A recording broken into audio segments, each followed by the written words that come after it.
The road to indecision is paved with dead squirrels and Chidi from The Good Place. If you're indecisive because you fear making the wrong choice or not making the perfect choice or having too many choices to begin with, this video is for you.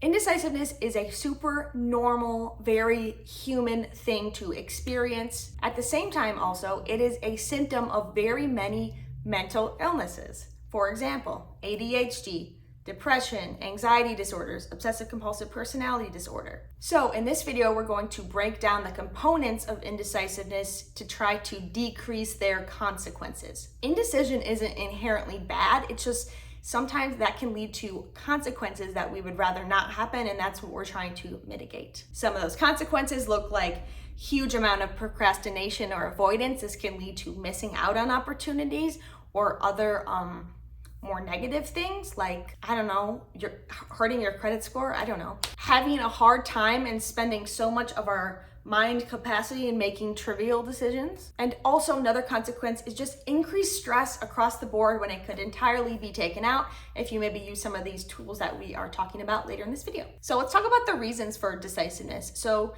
the first one is you might have a fear of making the wrong choice. So when we think about making the wrong choice, that implies that there is a right choice and a right path to go down that is going to be better for you in the long run. Really though, our futures are not predestined unless you believe that, in which case ignore this sentence. But our fate is not predestined. So basically you're making it up as you go. Therefore, there can really be no wrong choice. Within reason though, I'm not condoning any harmful behavior. Also, sometimes if a person has had their decisions criticized when they were a child by their parents or something like that, that can make it harder to make decisions, and that can increase the fear of making the wrong choice. Another reason for indecision is fear of making the perfect choice. And for me, this looks like not having all the information at any given time and not being able to picture what's going to come from any of these decision lanes, which is just not possible. You cannot read the future. Indecision absolutely is a huge part of perfectionism. Another reason for not making decisions is having too many choices or having choice overload. Having too many choices can lead to decision paralysis. It's just overwhelming. Like, I'm not gonna engage in that. Where do I even start? If you're buying a new washing machine and you're looking at 30 different models and you're fervently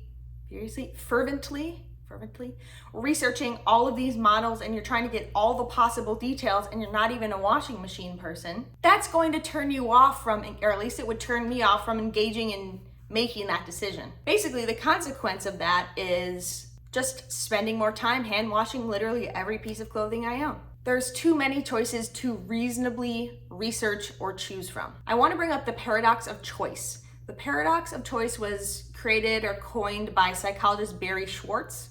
It basically says that we think that more choices equals good probably because of capitalism. It equals more freedom. It equals the world is our oyster, when really too many choices can actually lead us to decreased satisfaction and more stress. So how can we start out with narrowed options and choices to actually help ourselves make the decision? Also, I just want to bring up this side note that was mentioned by the Decision Lab in an article that I will link down below. When options are severely limited, that people aren't able to meet their basic needs because there is not the option for it, that lack of choice becomes a serious problem. Choice overload is really a Western problem.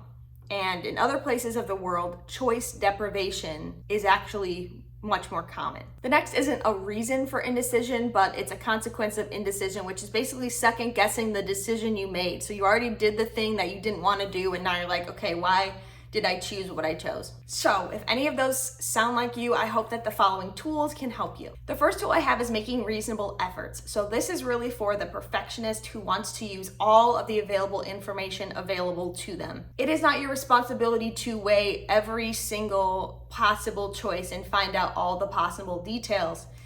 If this is a decision that is important, it is your responsibility to make reasonable efforts to decide between a reasonable amount of choices. The next tool I have is assessing your cognitive resource inventory.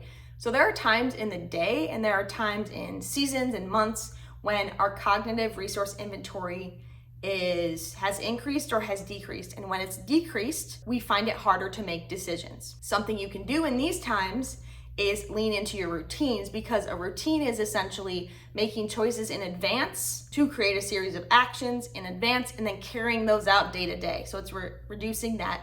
What do I do after this part? What do I do after this part? What do I do after this part? Also, this is a decision why people have certain meal formulas, or they have certain wardrobe or uniform formulas, and so they don't have to waste time making those decisions, and they can sort of save those cognitive resources. The next tool I have is called good, bad, is. And so we stay away from the good, bad binary here on You Seem Normal. Basically, you made a decision, now you're asking, was that a good decision? Was that a bad decision?